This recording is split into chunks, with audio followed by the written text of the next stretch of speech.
Please find your seats. I was asked to announce that there is a minivan with lights left on in the parking lot. If you don't want your battery to run out.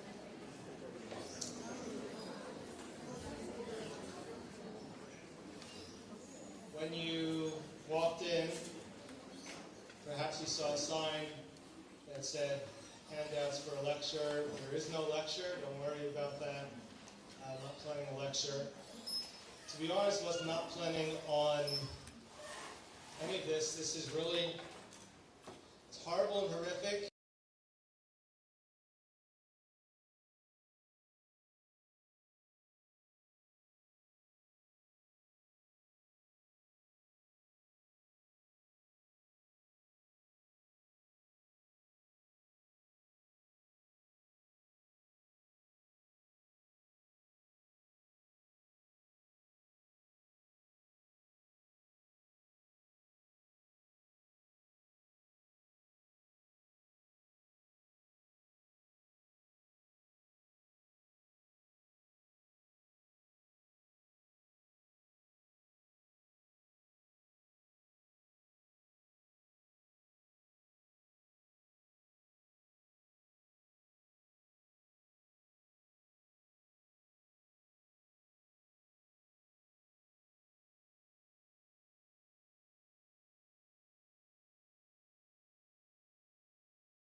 Hersh grew up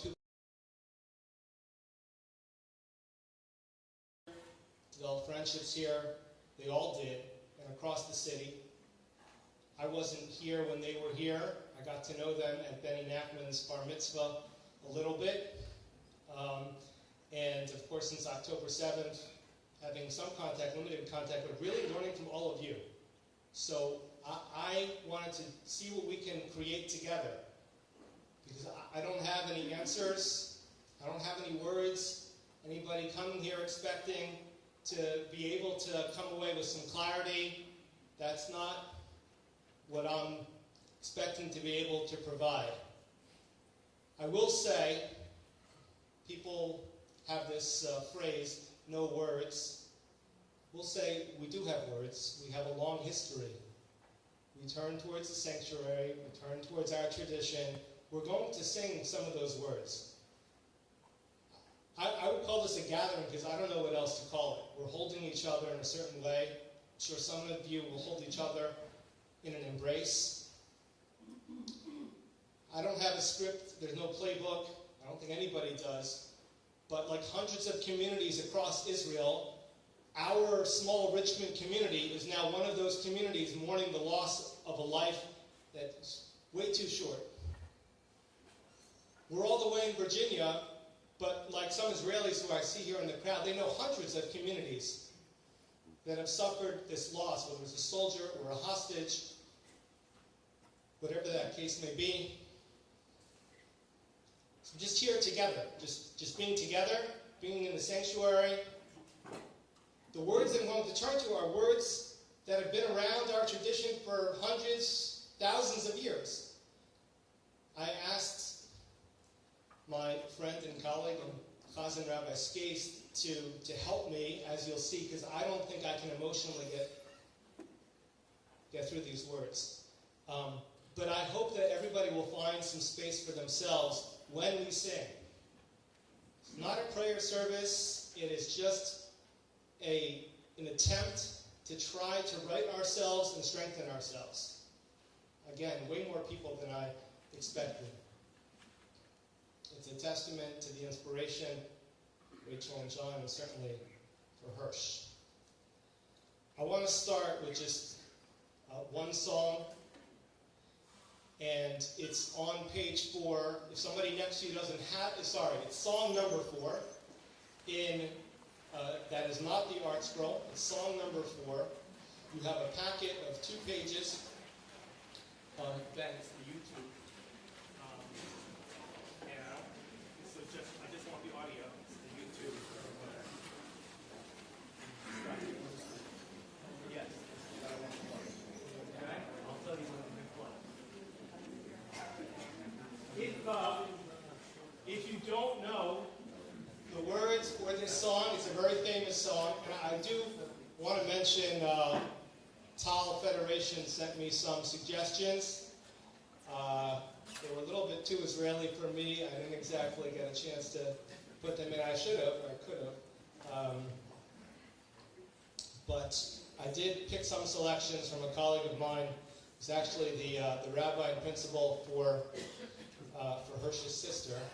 And it just try to feel the words. Just try to feel the words if you don't have the sheets in front of you or if you can share. And I hope that you find it meaningful. Again, I'm trying to give us some space to process. And I hope this will help in a way.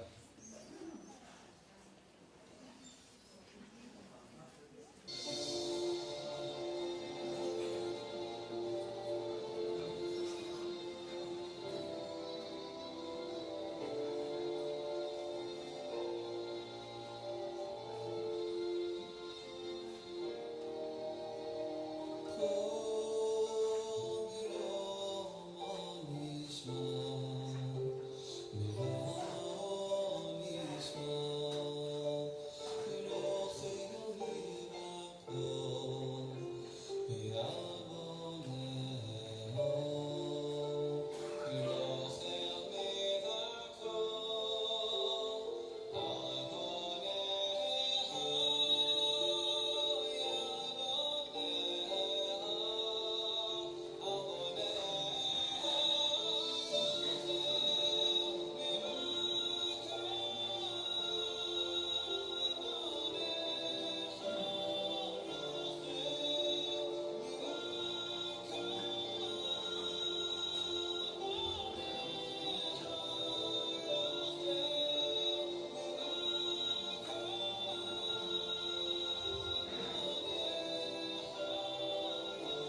saw the eulogy, but I think it's important to see it again, and I know there are people in the room who haven't seen it yet, and I think everyone would appreciate it. During the past 332 days, to think about my sweet boy, Hersh. And one thing I keep thinking about is how out of all of the mothers in the whole entire world, God chose to give Hersh to me. What must I have done in a past life to deserve such a beautiful gift? It must have been glorious. Hersh and I once watched some documentaries a couple years ago together about young people who had died. And he commented, how come everyone who dies young is always said to be the funniest, the smartest, the greatest, the handsomest? Why doesn't anyone ever say, I liked Max, but you know what? He was pretty stupid and his sense of humor was off and he had bad breath. I'm honest, and I say, it's not that Hersh was perfect, but he was the perfect son for me. And I'm so grateful to God. And I want to do Hakarat HaTov and thank God right now in front of all of you for giving me this magnificent present of my Hersh. For 23 years, I was privileged to have the most stunning honor to be Hersh's mama. I'll take it and say thank you. I just wish it had been for longer. Hersh, for all these months, I've been in such torment and worry about you for every single millisecond of every single day. It was such a specific type of misery that I have never experienced before. I tried hard to suppress the missing you part, because that, I was convinced, would break me. So I spent 330 days terrified, scared, worrying, and frightened. It closed my throat and made my soul throb with third-degree burns.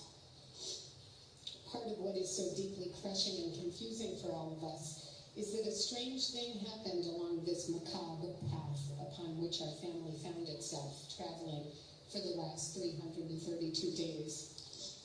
Amidst the inexplicable agony, terror, anguish, desperation, and fear, we became absolutely certain that you were coming home to us alive. But it was not to be. Now I no longer have to worry about you. I know you are no longer in danger. You are with beautiful honor. He will show you around. You will hopefully meet my grandparents who will adore you. And you will start to play chess with Papa Stan. But now my worry shifts to us, Dada, Libby, Orly, and me. How do we live the rest of our life without you? I pray that your death will be a turning point in this horrible situation in which we are all entangled. I take such comfort knowing you were with Carmel, Ori, Eden, Elmog, and Alex. From what I have been told, they each were delightful in very different ways, and I think that is how the six of you managed to stay alive in unimaginable circumstances for so very long. You, each and every single one of you, did every single thing right to survive 329 days in what I'm pretty sure can only be described as hell. I send each of the families my deepest sympathies for what we are all going through, and for the sickening feeling that we all could not save them. I think we all did every single thing we could. The hope that perhaps a deal was near was so authentic it was crunchy. It tasted close, but it was not to be so. Those beautiful six survived together, and those beautiful six died together, and now they will be remembered together forever. Hersh, like most parents, Dada and I would often talk about who you would become, what you would be like when you grew up, what you would do, what you would look like, what kind of parent you would be. But now you will forever be our beautiful boy. You will stay the energetic, kind, patient, curious, funny, irreverent, pensive, forever handsome, forever young, forever my sweet boy. You squeezed into your young life a lot of experiences, and that gives me relief and comfort. You made true, deep friendships. You traveled each summer and started to explore the world. You worked, you learned, you read, you taught, you served, you listened. You even fell in love and had a true, deep relationship for more than 2 years. And you shared the excitement of that new experience with us. You charmed everyone you ever talked to, young or old. You promoted justice and peace in a way that only a young, pure, wide-eyed idealist can. You never raised your voice to me in your life. You treated me respectfully always, even when you chose a different path. When you wrote to us from the bomb shelter, you had just seen Honor get killed. You had lost your arm, and you thought you were dying, and you wrote to us, "I'm sorry," because you knew how crushing it would be for us to lose you. So you fought to stay alive. And now you are gone. At this time, I ask your forgiveness. If ever I was impatient or insensitive to you during your life or neglected you in some way, I deeply and sincerely request your forgiveness, Hersh. If there was something we could have done to save you and we didn't think of it, I beg your forgiveness. We tried so very hard, so deeply and desperately. I'm sorry. Now, my Hersh, I ask for your help as we transform our hope into grief in this new unknown brand of pain. I beg of you, Hersh, please do what you can to have your light shine down on me, Dada, Libby, and Arlie. Help shower us with healing and resilience. Help us to rise again. I know it will take a long time, but please, may God bless us that one day, one fine day, Donna, Libby, Orly, and I will hear laughter, and we'll turn around and see it's us, and that we're okay. You will always be with us as a force of love and vitality. You will become our superpower. To Dahlia, Matt, and Richard, who came to be with us every single day during this odyssey of torture, there will never be enough words to express my gratitude to each one of you. And I want to say now a sincere and most heartfelt thank you to the countless people in this entire extended community who have held us, cared for us, prayed for us, cooked for us, and carried us when we could not stand up. I am so thankful to you, and I apologize deeply. But we're going to need continued help to get through this sickening new chapter 2. And I'm so sorry to ask, because we have given you nothing, and you have already given us profoundly and completely for 11 months. But I beg of you all, please don't leave us now. Okay, sweet boy, go now on your journey. I hope it's as good as the trips you dreamed about, because finally, my sweet boy, finally, you're free.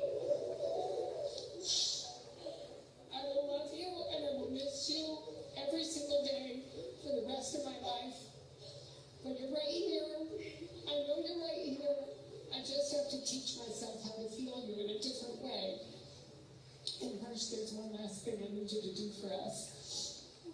Now I need you to help us stay strong. And I need you to help us survive.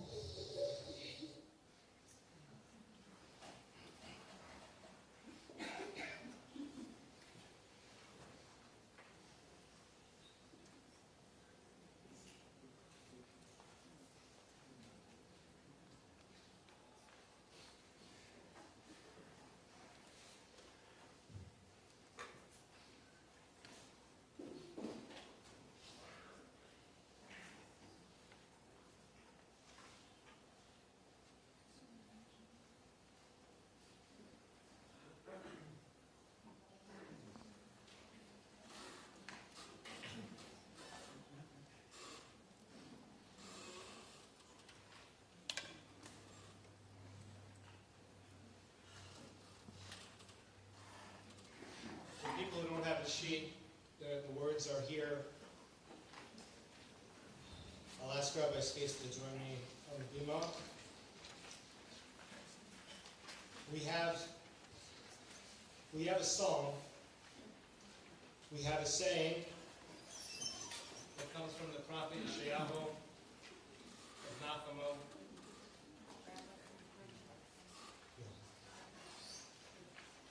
And the Shabbos after Tisha B'Av is known as the Shabbos of Comfort. It's on the other side. Switches. And say that, unfortunately, I had the experience in my own life of having a front row seat to seeing my parents also bury their oldest child at the age of 30, way too young. And like many of you, stories of grandparents. Grandmother lost her sister in the Holocaust. She was murdered. So where do we turn? We turn to the Navi, turn to Yeshayahu for comfort. And hopefully these words in the first song that we'll sing together will give us some perspective that goes back thousands of years.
Shalva be'armen osayim.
like to ask the head of school where Hersh attended, RTA, I'd like to ask Rabbi Elisha Paul to say a few words tonight.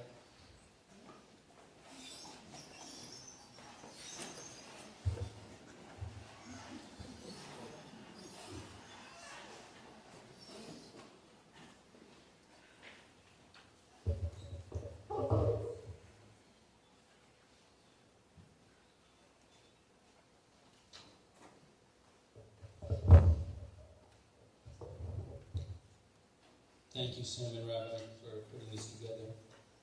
It doesn't really matter what it's called.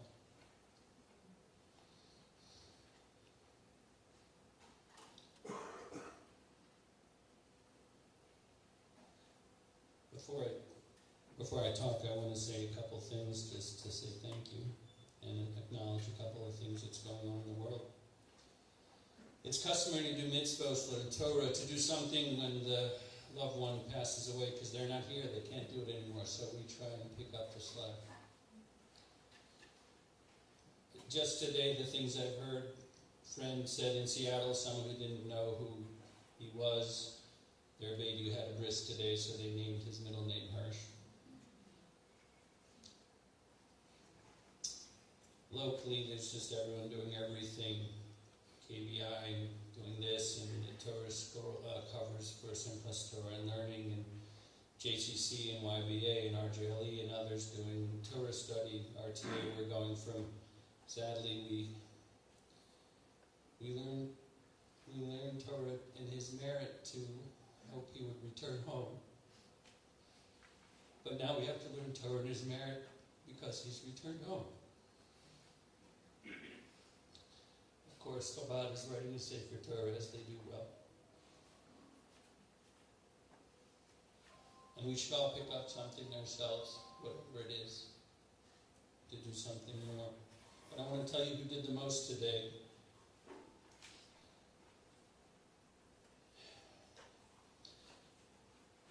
Rabbi Neuberger once said in the funeral of a young woman who died too young, the following story. If you don't like my Torah, at least you might hear a nice story. The great Chidushei HaRim, the first Rebbe of Ger, son, died very young. His grandson went to the funeral, but he was too sick to go to the funeral. So when everyone came back, he asked very emphatically, were there a lot of people at the funeral? Tell me, were there a lot of people?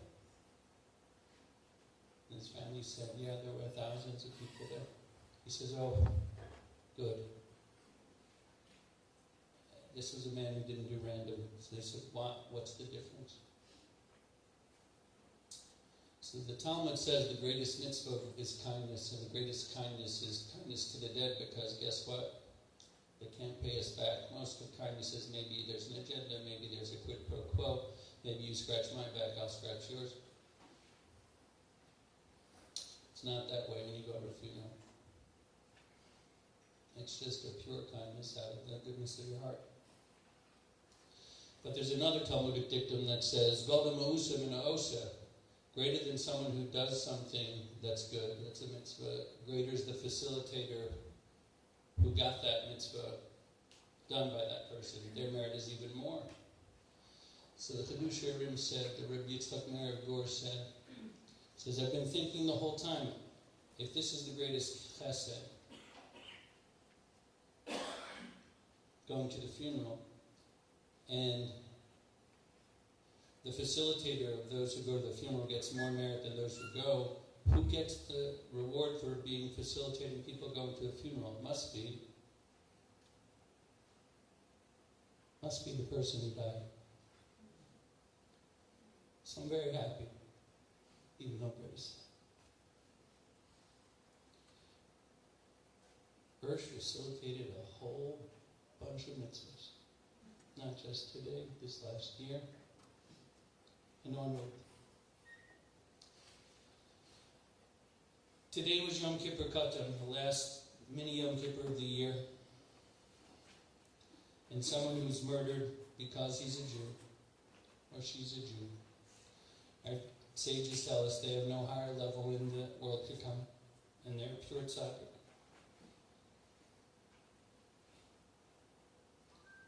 And death atones. There's atonement with death. I prefer that the atonement doesn't come for sin, although that's always good. But think of the word atonement, would you, for a moment?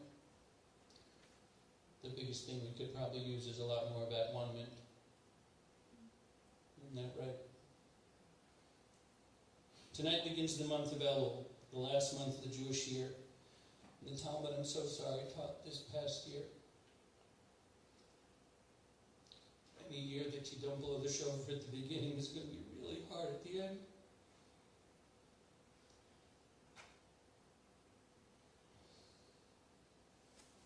And so it was a tough year. Hopefully Hersh's death will be the end of that bitterness. And may his merit, maybe the remaining hostages will finally come home. On Rosh Hashanah we look at the book of life and book of death. You might think it's the book of the living and the book of life and book of death, but it's not. That's not really what it says. It says Sefer Chaim and Sefer Amisa would be the book of life and the book of death. But actually it says Sefer Chaim and Sefer Amitim. Reb Chaim Volozhin explains what does that mean. It says it's not actually the book of life and death on Rosh Hashanah, which is in another short time. It's actually the book of the living and the book of the dead. If you translate it literally, Chaim are life and Meitim are dead. Both are judged on Rosh Hashanah, the living and the dead. The living for what we've done this past year, and the dead for what we've impacted in our lifetimes before we pass from this world. I'm so sure, I even think I know who Hersh will be learning with. There's a lot of that in the next world too, not just chess. I'm so sure he's going to be what we call a Meili Yosher, which we hope at every funeral, that the dead become an advocate, literally a trustworthy advocate for us. And I hope that Hersh becomes this Rosh Hashanah for all Klal Yisrael when we start to blow the shofar tomorrow through Rosh Hashanah this year. Hopefully he will be a Meili Yosher for all of his family, people in Israel, those in the diaspora, and all around the world as we approach these days of all his memory, your blessing, Yizek Baruch. I'd like to ask Orly Lewis, the CEO of the JCC, where Rachel taught, and a friend of Rachel's as well, to please share a few words and reflections with us.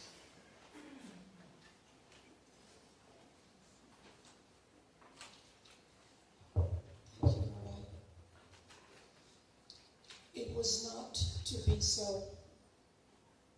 My dear friend Rachel, how much I wished, how much we all wished, never to hear you say those words.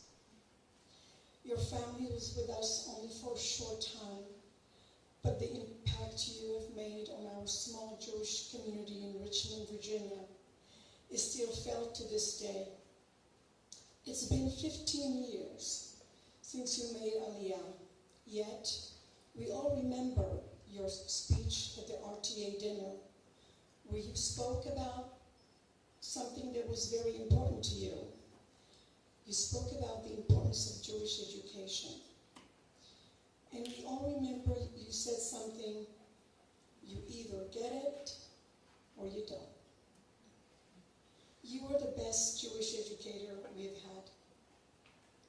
And your sweet little boy Hersh, your dark-haired, curious boy with so many questions that no one really could answer. I remember the time when he became so interested in Thanksgiving, and you asked us to take him along with our family tradition at Uncle Ray's house. There, for the first time, Hersh experienced a true American Thanksgiving. He experienced hunting, getting lost in the woods, and riding. We never really told you, but also learning how to drive a four-wheeler. He had a blast and fell asleep in the car on the way home. In 2000, 2016, at the JCC trip to Israel, we visited you and John in your Jerusalem apartment. Hersh and Libby really wanted to see Sharon Johnson, our preschool teacher. Even after more than a decade has passed since they saw her, they really wanted to say hi to her in person.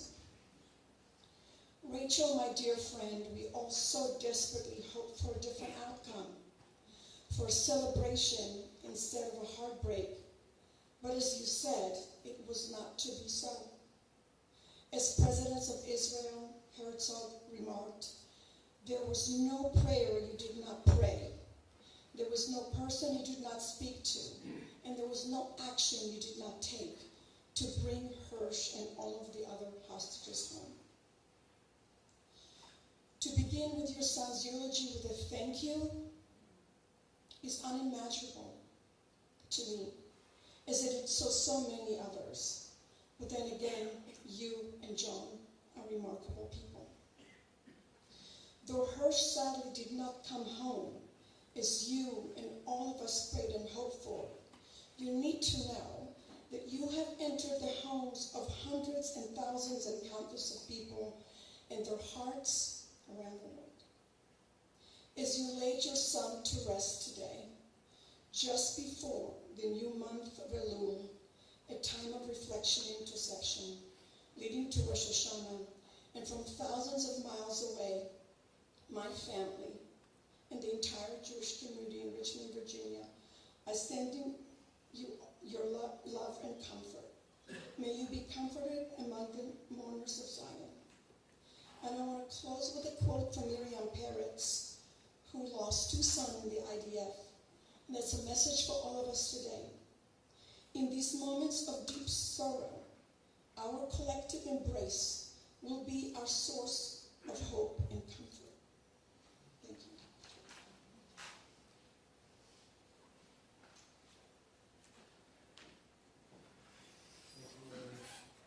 I wanted to also ask, a lot of us here were not here when Rachel and John lived here, so I wanted to make sure just to have a few close personal contacts. Ask Lizzie Bash to say a few words tonight to reflect on her friend and the entire family.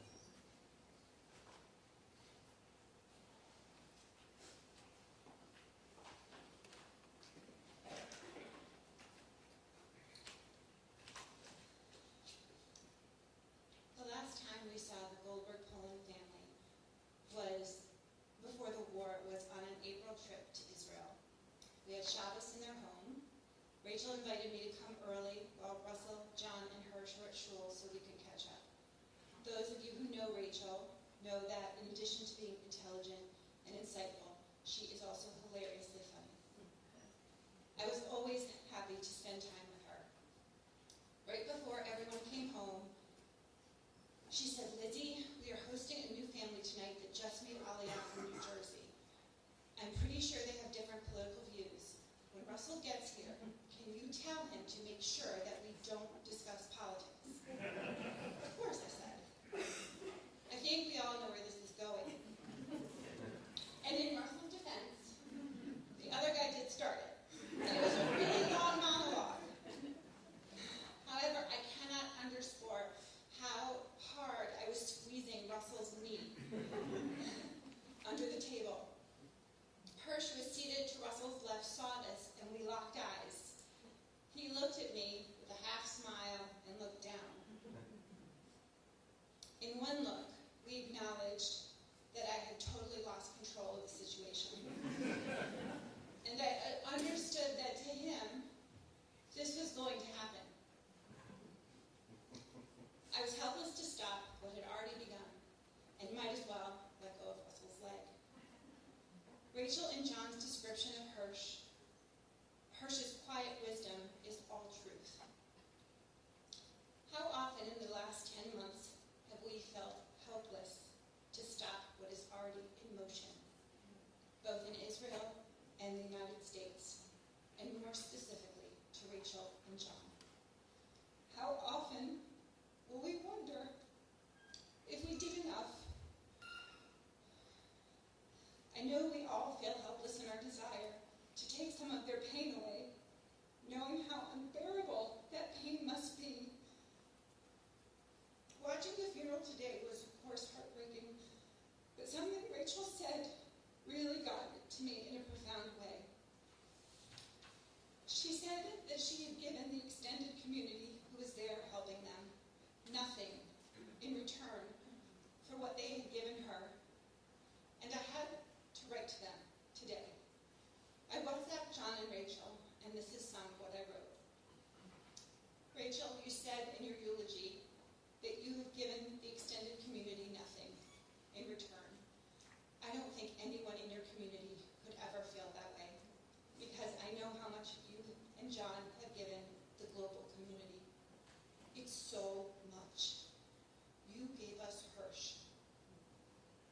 For those who didn't have the good fortune to know him, and for those who had never heard his name before October 2023, you made him real.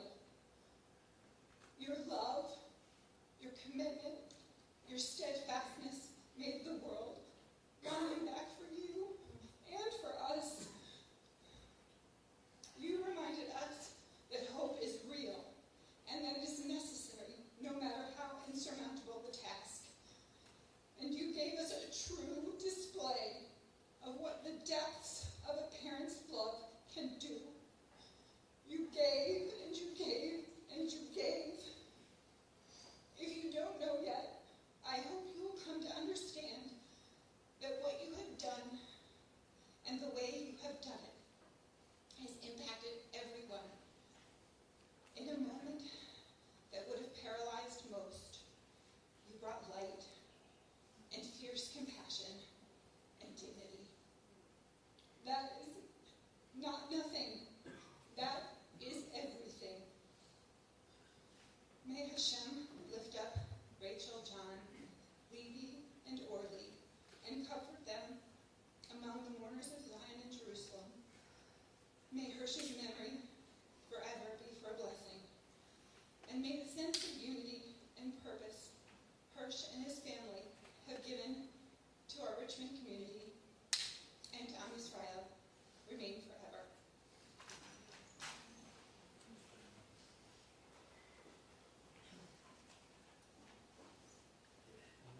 Thank Lizzie for that. Lizzie recently went on our trip to Israel, and went to the women's group. I think some participants here. We have one more friend that I wanted to say a few words before I turn over to the president of the synagogue. I wanted to ask Roberta Sachs to please say a few words about her friend and family.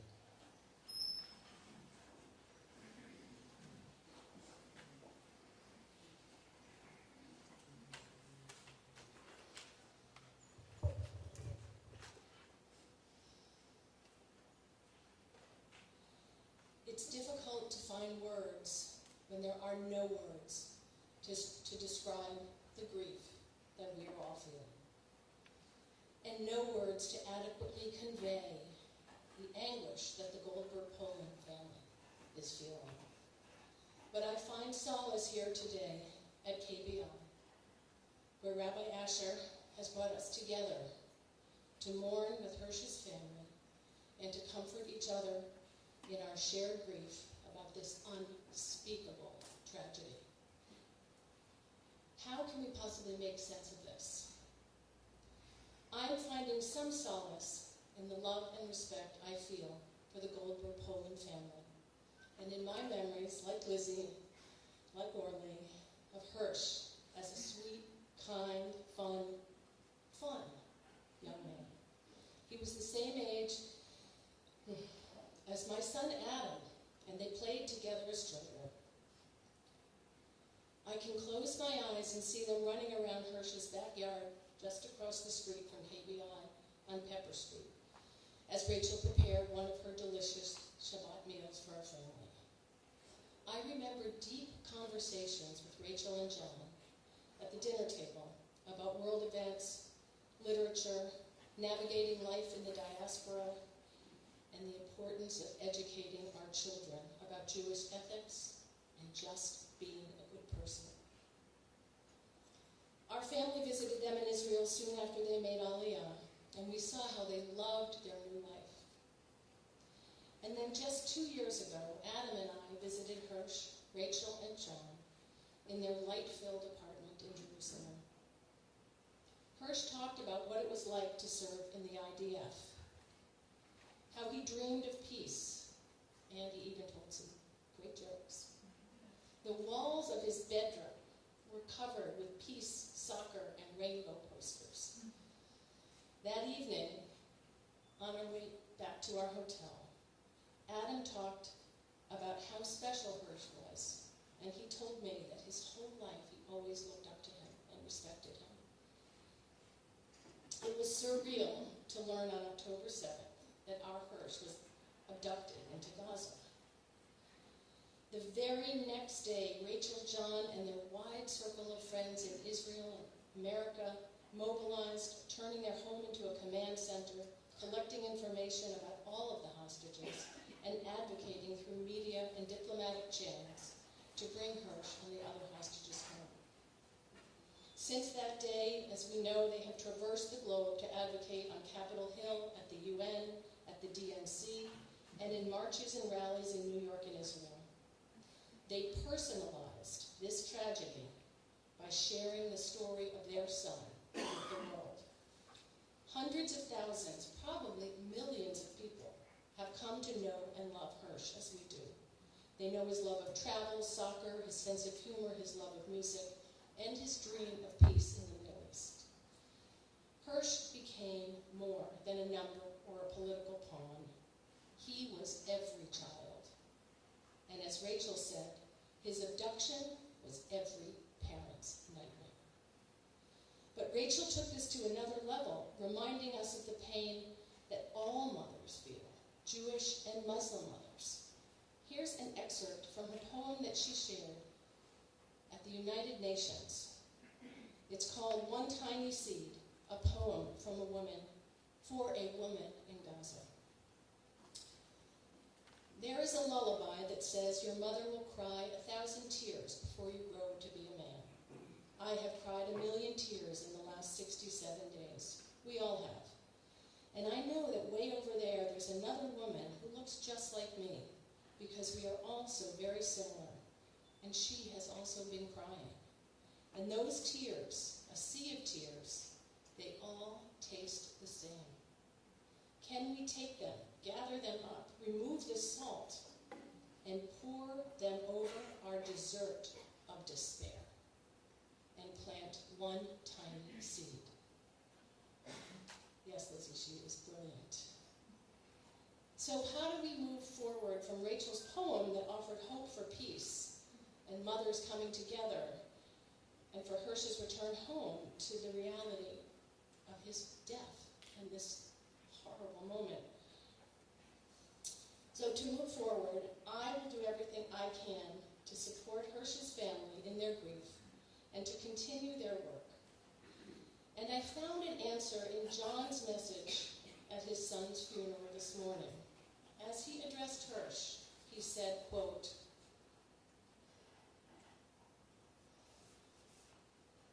"We all failed you. You," he was speaking to Hersh, "we all failed you. You would not have failed you. You would have pushed harder for justice. You would have worked to understand the other, to bridge differences. You would have challenged more people to challenge their own thinking. And what you would be pushing for now is to ensure that your death, the deaths of all the soldiers and so many innocent civilians, are not in vain." Unquote. We know that Hersh's death will not be in vain. Hersh and his family have made an indelible mark on our community and on the world. For Rachel, John, Libby, and Orly, I will do all I can to continue the work that you have started, to plant seeds of peace, and hope that the world will join in to honor the memory of your beloved Hersh.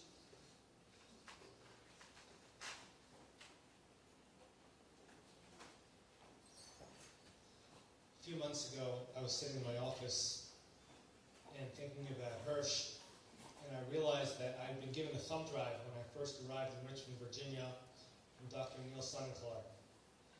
And on that thumb drive is an absolutely ridiculous Purim spiel starring Hersh and John, Dr. Sonnenklar, Lydia Sonnenklar, and Yoni Lewis. And it hit me that we had this child theater production of some sort, and the family might want to see it, and I sent it over there.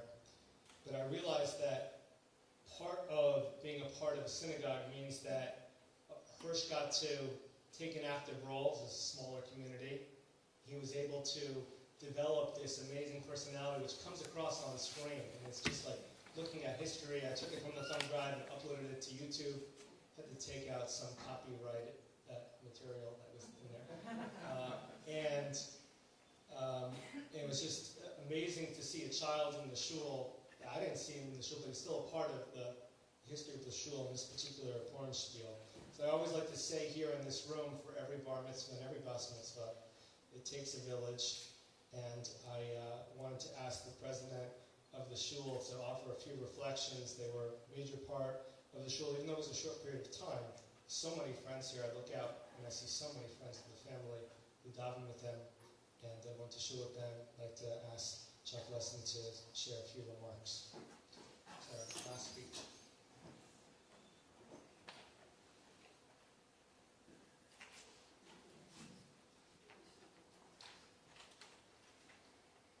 Erev Tov, family. As we mourn the loss of Hersh and the other 5 Kedoshim that were murdered by our enemies just days ago, along with the 1,200 of our brothers and sisters taken from us on October 7th, I am moved in multiple directions. As we all say goodbye to our fellow Richmonder and KBIer, Hersh Goldberg-Polin, we must take the proper time to channel our grief and anger into change. When a family member dies of natural causes at a normal age, we strive to keep that family member alive in our minds and hearts. We say Kaddish on every yard site, we give tzedakah, charity, on their behalf, and we tell endless stories rekindling the memories of our lost ones in our own minds. But the loss of innocent civilians taken before their time and the loss of our precious IDF soldiers defending against a brutal and thoughtless enemy is an added responsibility for all of us.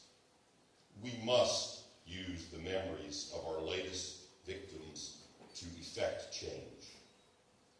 In the late 1980s, Jews worldwide gathered weekly in synagogue demanding that the evil Soviet regime allow our Jewish brethren to leave the former Soviet Union and emigrate to Israel. After years of weekly sermons, speeches, marches, op-eds, and significant pressure on our elected officials, the miracle happened. In 1991, Mikhail Gorbachev shifted oppressive policy and permitted nearly 1.6 million Jews to leave Russia.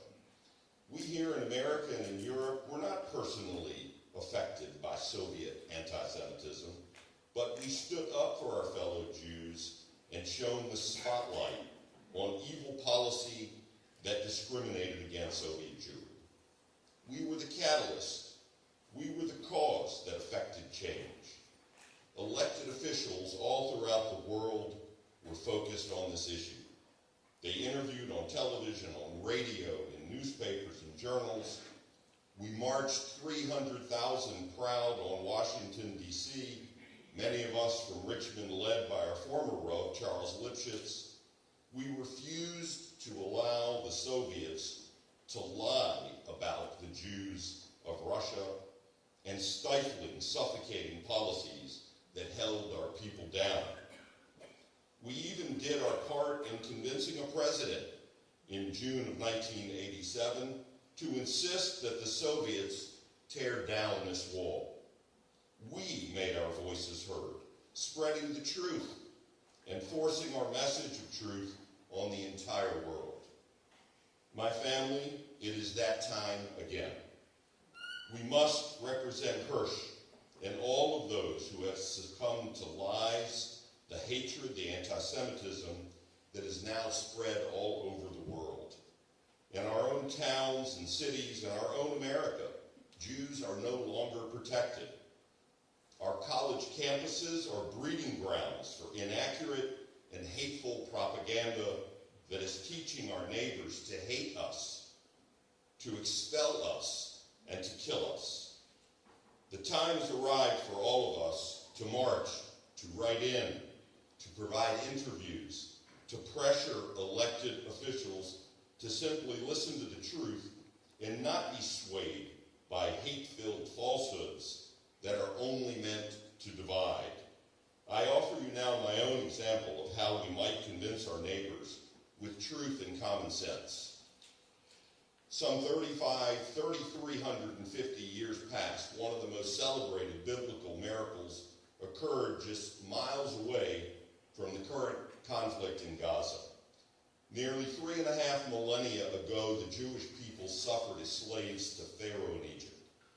For hundreds of years, the Jews forcibly served the mightiest leader of the world. This tyrant denied their basic human rights and subjected them to the very worst human atrocities.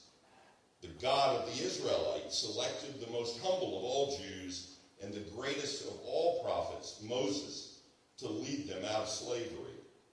Moses brought God's message directly to Pharaoh. Let my people go.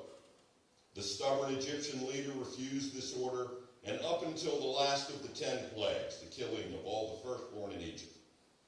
Being that the Jews also lived in Egypt, Moses instructed them to smear the blood of a lamb on their doorposts, so the angel of death might pass over the houses of the Jewish firstborns, while the Egyptian firstborns would perish. This Passover was the final blow to Pharaoh, who lost his firstborn son to the plague. As they say, the rest is history. Moses led the Jews through the Red Sea, chased by the evil Pharaoh. The next chapter of this incredible story is highly relevant to the perilous time we are now living through.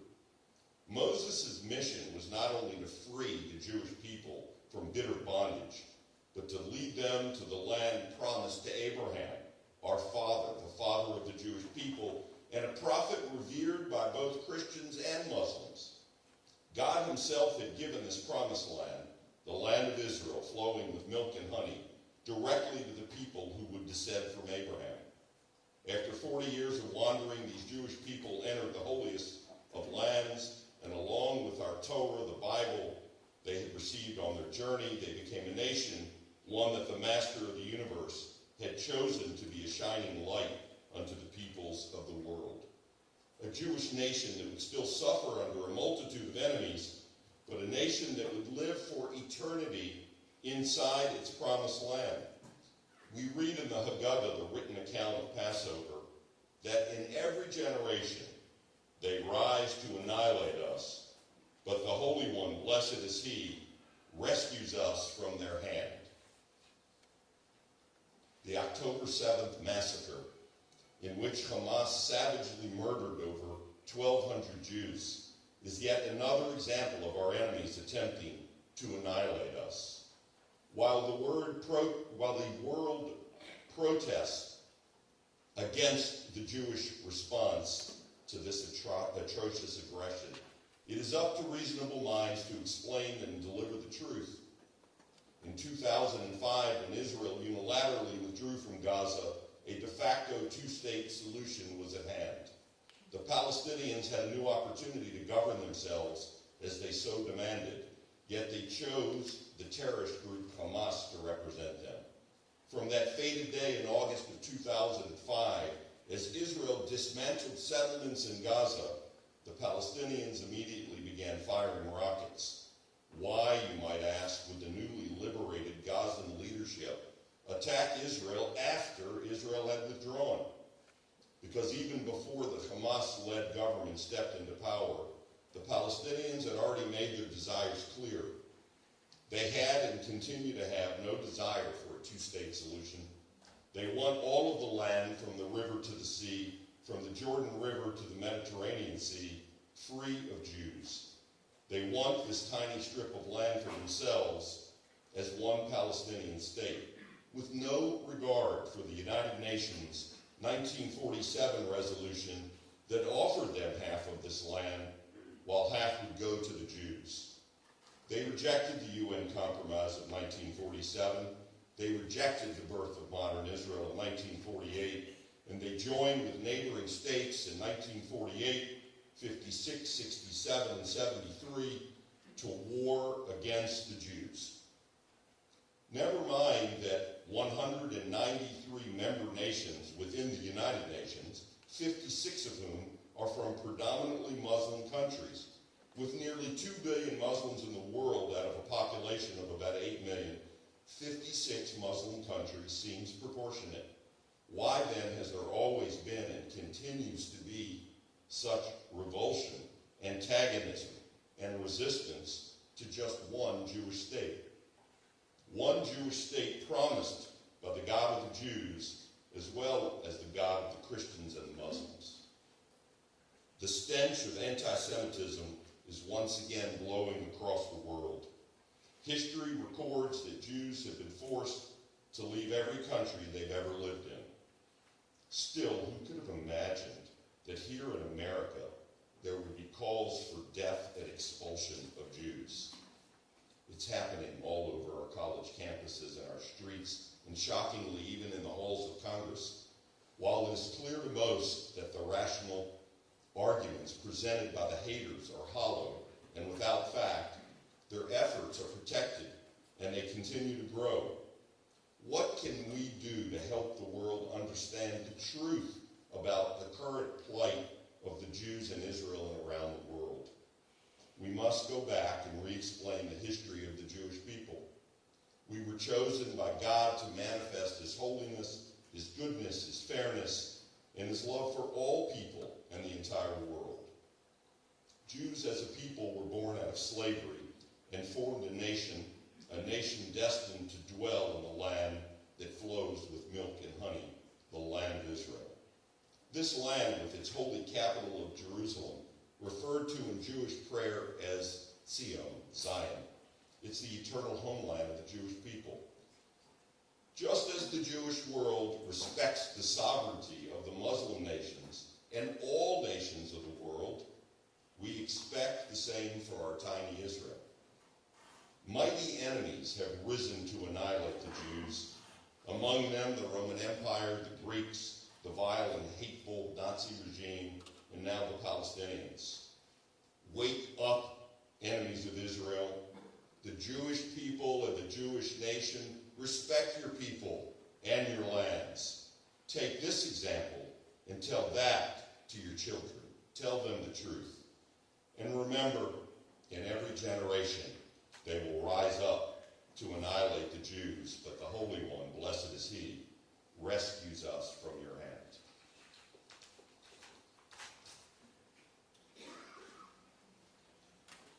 Early Sunday morning, I received a call for the first time in my life from a governor, 8 o'clock in the morning. Governor Youngkin wanted to call me to extend condolences. Some people who come to my early 7:30 Sunday morning class, they heard me pick up the phone with the governor, and I told the governor I was teaching the class. But I gave the governor a couple of minutes, and students understood. And it's been a whirlwind. 7 different media outlets have called me to interview me about the shul, about the family, about the community. This morning, CBC Radio in Toronto brought me on for an interview, and the woman, the host, and I don't blame her. I understand that she's just trying to ask these questions. She asked me she asked me to talk about forgiveness. And I said to her, talking about forgiveness, to go to the families of the 6 hostages who were just brutally murdered by evil terrorists. From a communal perspective, though, I explained to her, I said, when anti-Semitism is at historic levels, it's not the time to have a conversation about forgiveness. And she said, well, what do we do about the cycle of violence? And I said, we lean into the values of democracy and freedom, crush tyranny, and we're able to make sure that we can try to bring a little bit of peace back into the world and into our society. I want to close with some songs. Ben, if you can find Hamol Amasefa, song number 5. It's in my mind. You can find it. I ask Rabbi Skates to join me. We're going to sing a few songs. Again, I'm not the most melodious person, but it seems to be the thing that you do when you struggling to find your own words and to borrow some words from our history, our tradition. After we sing a few of these songs, we're going to say a prayer for the remaining hostages to come home, and then we're going to all people from the women's section and people, we're going to gather together and stand and say the customary line of comfort in a video that will be delivered to the family at the very end of the service. So that's the agenda for the end of the program.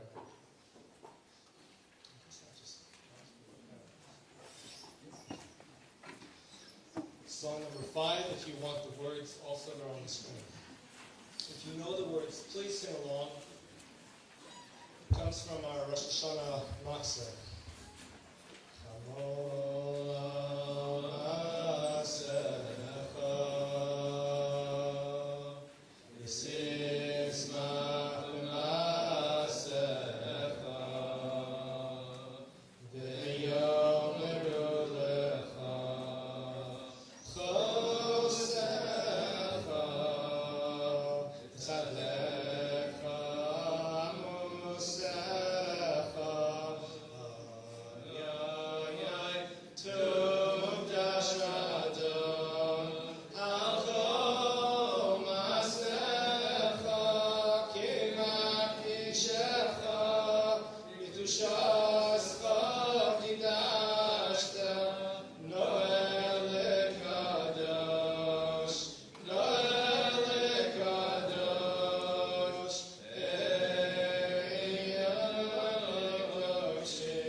Shomer, Shomer Yisrael,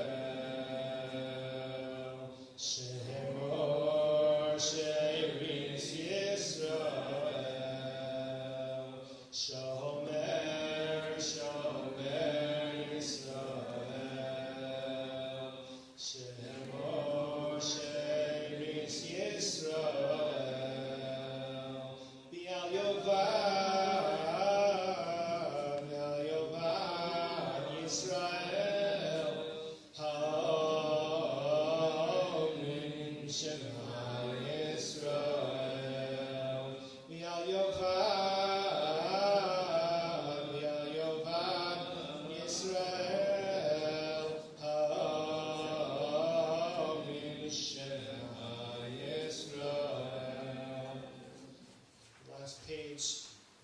Song number 7.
Elecha, if you can find it. And the words of this song, to you, God, I call, to God I will plead. Here, God, have mercy on me and be of help to me.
Psalm 130, it's page 7. I'll say it responsibly, and then we're all going to sing Achenu after that. If you can excuse my back as I turn towards the Aron Kodesh, as is traditional, as we beseech the Almighty to return all the hostages to their families, to the country, to the Holy Land, to the state of Israel. Please rise.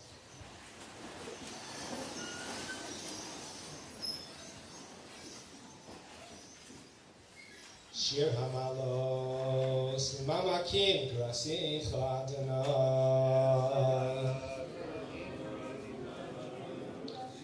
Adonai shema b'koli, tihena aznacha kashivos l'kol tachanoi. Im avanos tishmar ya Adonai mi amon.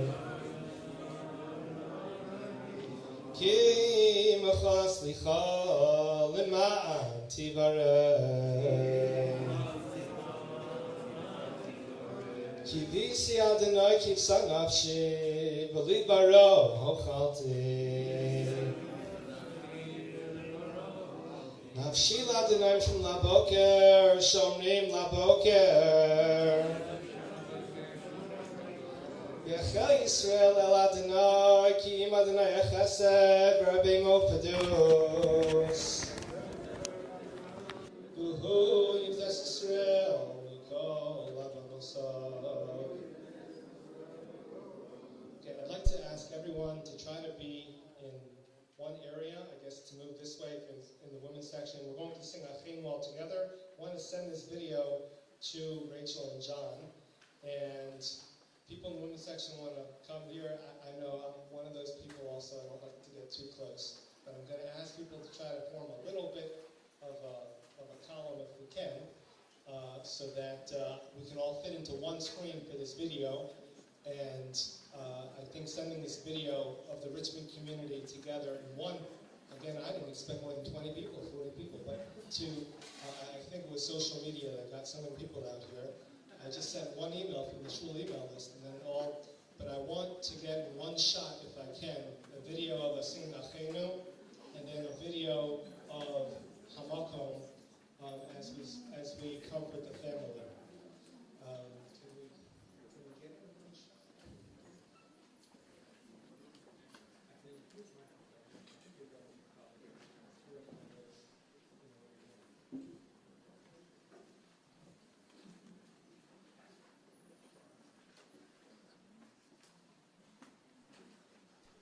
The thing was on the last page of the art scroll packet that was sent out.